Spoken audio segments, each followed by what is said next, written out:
welcome to the deep dive. Think about how we work now.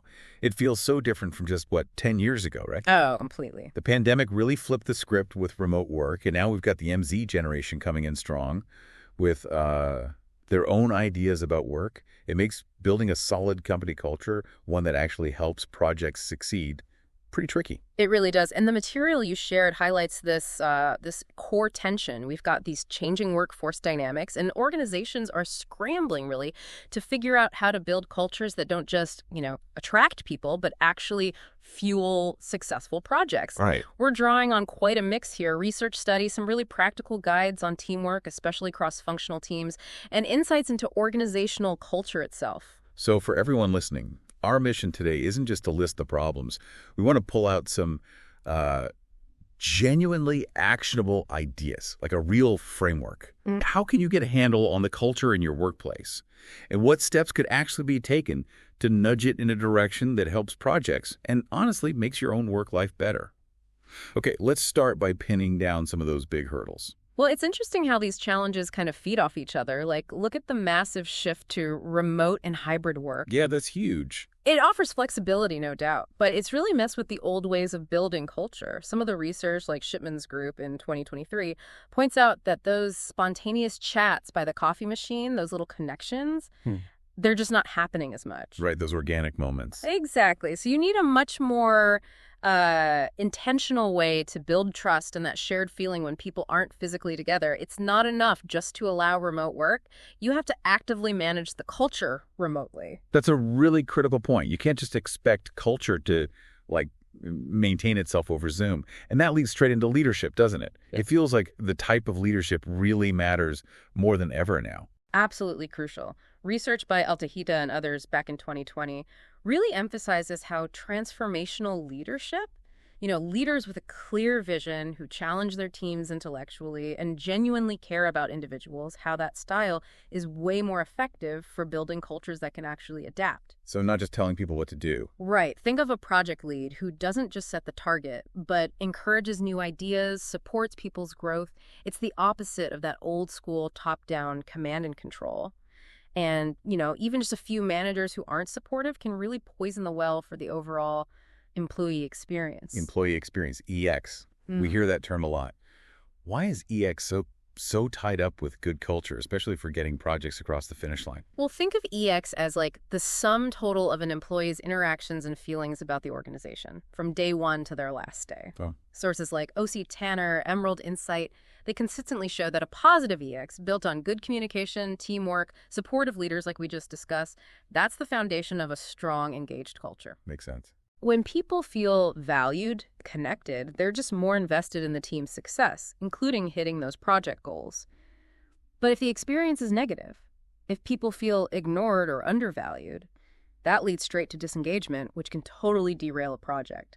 Imagine a team where nobody feels their work matters. Recipe for disaster. And changing that culture, if it's already set in its ways, that's tough, isn't it? Yeah. One thing that jumped out was this idea of cultural resistance. Oh, yeah, that's a big one. Mishra and Kazim's research from last year really drives this home. If a company culture is deeply ingrained, maybe very risk-averse or hierarchical, it can act like organizational quicksand against change. Quicksand. I like that. Yeah. You try to introduce a new project methodology, something agile maybe, and the existing culture just resists. It wants to stick to what's familiar, even if it's not working anymore. It's that difference between an adaptive culture and one that's just stuck. Okay, let's shift focus a bit to a huge demographic factor. The MZ generation. Millennials and Gen Z.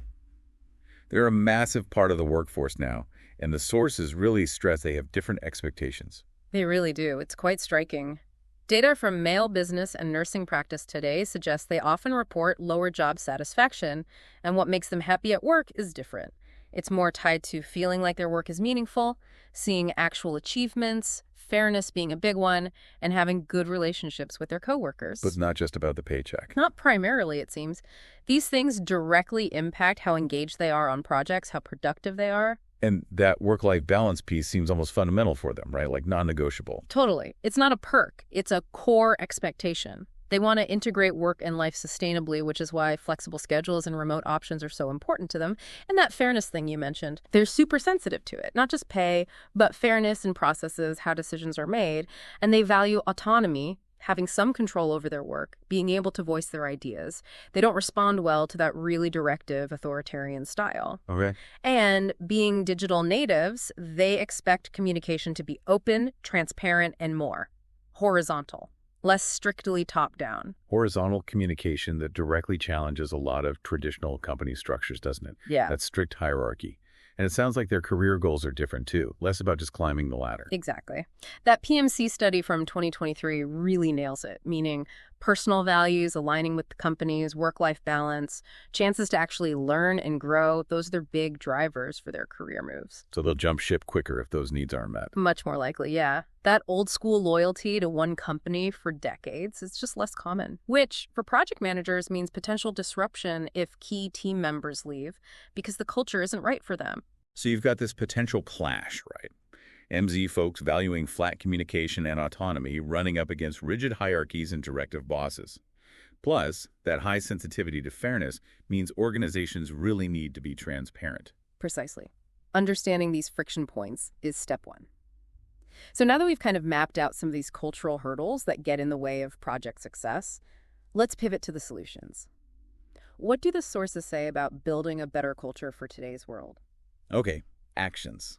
Let's get practical. A big theme is definitely embracing agility and adaptability, not just talking about it, but actually doing it, like putting flexible and remote work policies in place, really giving people some choice. Several sources mention that. Yeah, and it's more than just allowing flexibility. It's about setting up systems, like regular ways to generate ideas, encouraging people to try new things, and crucially, framing failures not as disasters, but as learning moments. That's a big cultural shift for some places. It is, and it connects to supporting psychological well-being, too, creating an environment where people feel safe enough to take a calculated risk without fearing blame if it doesn't pan out perfectly. Absolutely. Fear kills innovation, right? Yeah.